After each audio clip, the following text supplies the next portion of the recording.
Touching lives, making a difference. Show the world that you care. Helping out one another, we can all make a change. Reach out, touch somebody, put a smile on their face. Helping out one another, we can all make a change. Touching lives, making a difference. Touching lives, making a difference.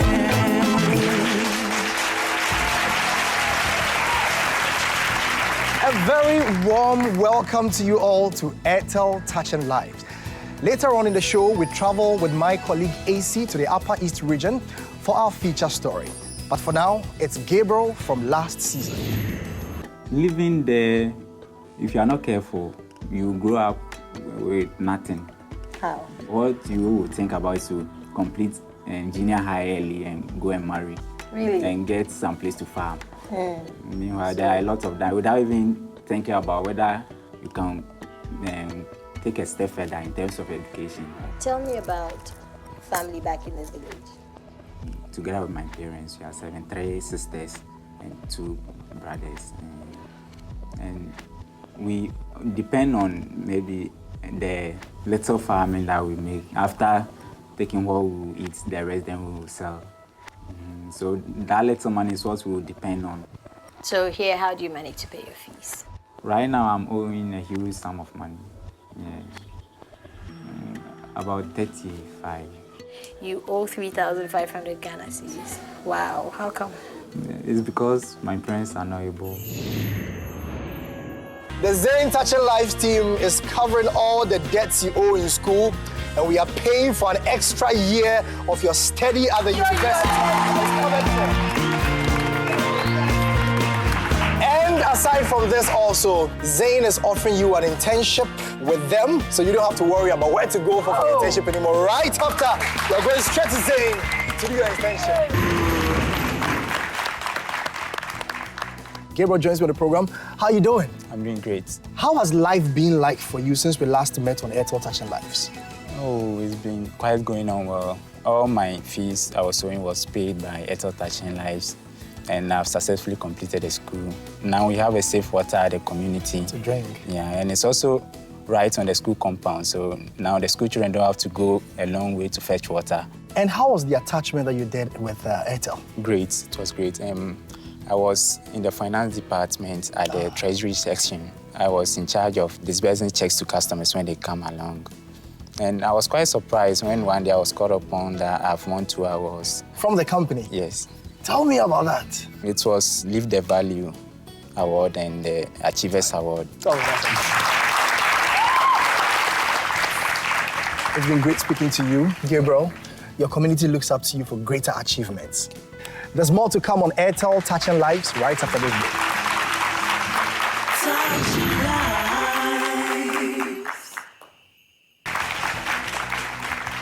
Welcome back to Airtel Touching Lives. Now in Bolga and precisely on the Central Market Street, they are quite popular. It's time now to meet the troupe of extraordinary people.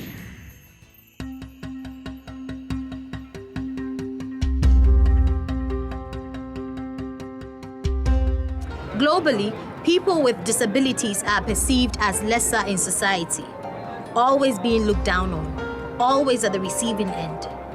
But the people of Bolga have a different story to tell of some great people. At sunrise, they make their way to work.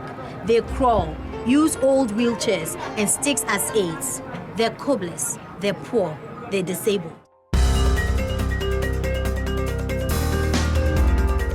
Bolgatanga is famed for the weaving of baskets, the making of pito, guinea fowls, and of course, leatherworks. I nominated them because I saw them to be potential disabled who were able to come out with something good, that they were not depending on people. They were able to do things for themselves to earn a living.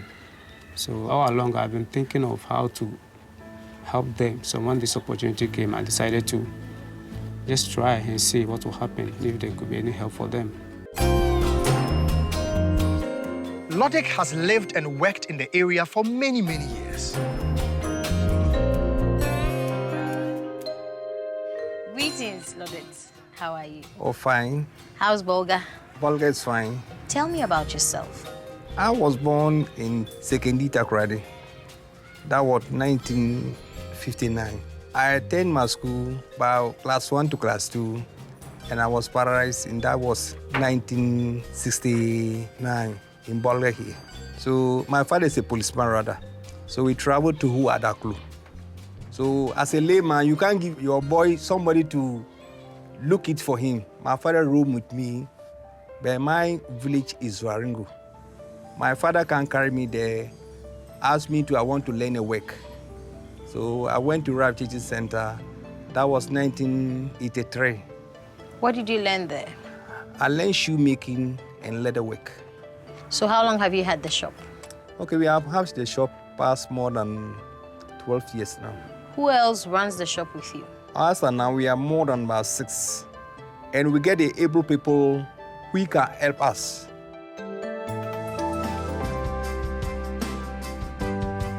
Under the same roof are a group of disabled dressmakers headed up by Josephine. Intimanjo, do we have a movie about? Me kwa sorry a crutches na me de ko baby a me kwa crutches. Enti dia wona ya we affect we adwuma no. Affect adwuma. Bia nsuo konkon na me ntimi nkosua. Adwuma bia me betima aye. Wa for obi a wa share say what titi no adwuma ni mu ana. Obi amba say me ye no. Me suan but nipa ba me betima atete no. But me anka sa me ba na ye wo sua bi. It does.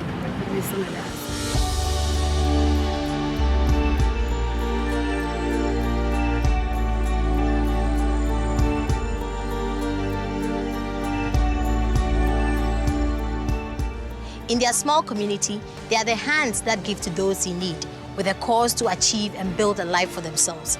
And without a care as to why life teaches them, they have taken their destiny in their own hands.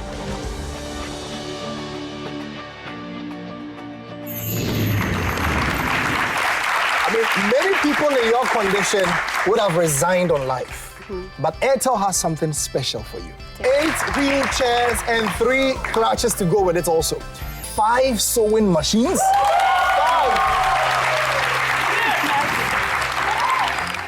And Josephine Elodic, in addition to all that, Airtel is also going to do a complete renovation of your workshop. Total renovation.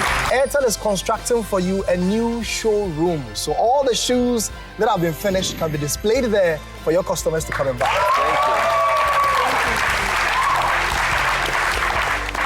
How do you feel about that? Very, very happy.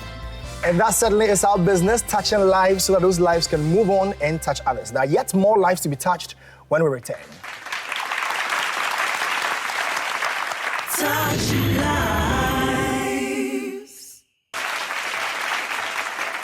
Welcome back to Airtel Touching Lives. And now to our main story. A small group of people in a village called Zimopare reached out to Airtel. Now let's have a look. Twice the small community with its poor but hardworking people have together cleaned sweat and blood to build a dam to sustain their livelihood. It's amazing what unity and determination can do. I'm Sylvester Zakwala Dere Anwanananwa, a retired teacher. I taught for almost 40 years. And I retired in 2009. When I retired, I decided to engage myself in helping communities. It is upon that when I saw Touching Lives on the telly, it occurred to me that the Zimapare community, they have been struggling over the years to provide themselves with a small-scale irrigation project. Somewhere in the 1950s, the community came out, the men digging with axes and hoes, and the women carrying the soil out to the banks. They dug that dam, but because of poor construction, the water came and broke the walls. Then somewhere around 2000, they tried again to provide themselves with another dam.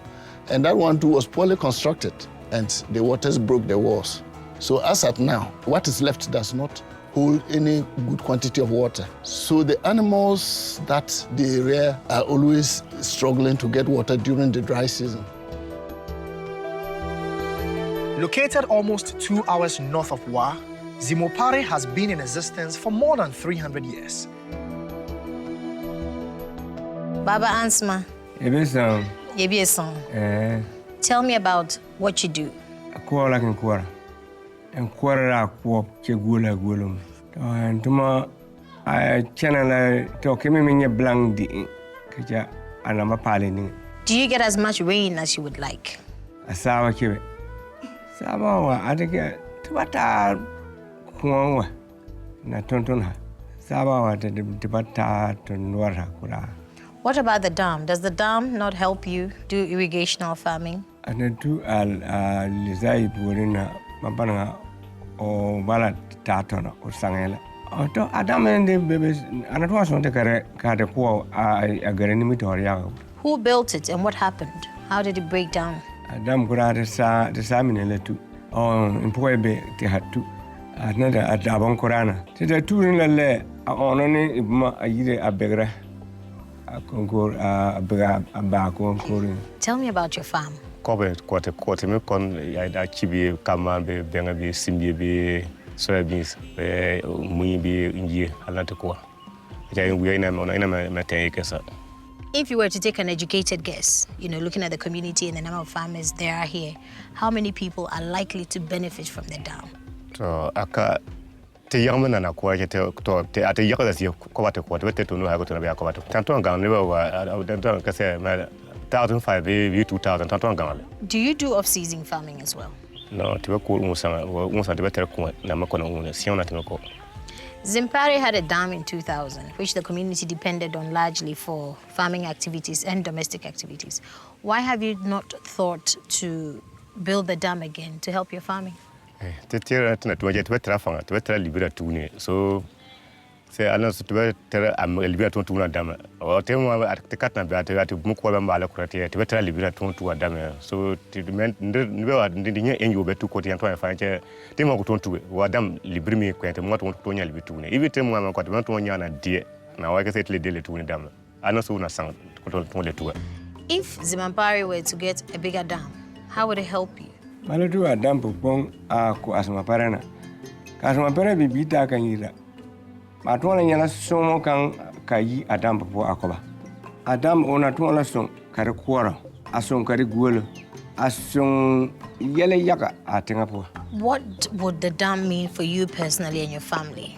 Adam ana mayong ila nimbo ke ana tona son in family balana na wa puring aba ona tona son balaka ba in salva asma parapo. Sometimes, all it takes to change the world is a small group of thoughtful people. What sets them apart is the extra mile they cover, their determination to enrich their lives and that of their children, and their will to make a way where others have failed. It's a miracle to find that the spirit of unity and survival exists in a small community like Zimbabwe. And of course, such guts cannot be disregarded. It is in this light that Airtel has been pulled to touch the lives of the people in this community.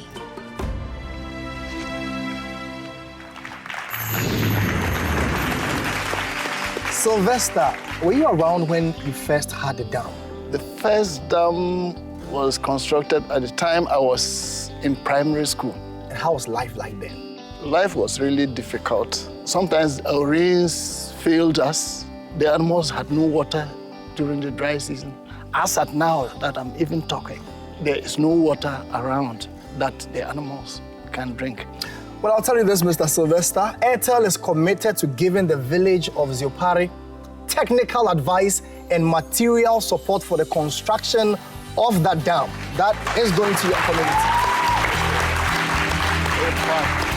I'm so glad to hear this. And my community, they will be so happy. They will be so happy that...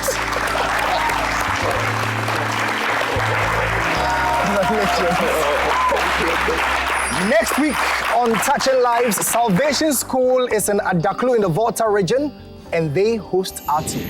See you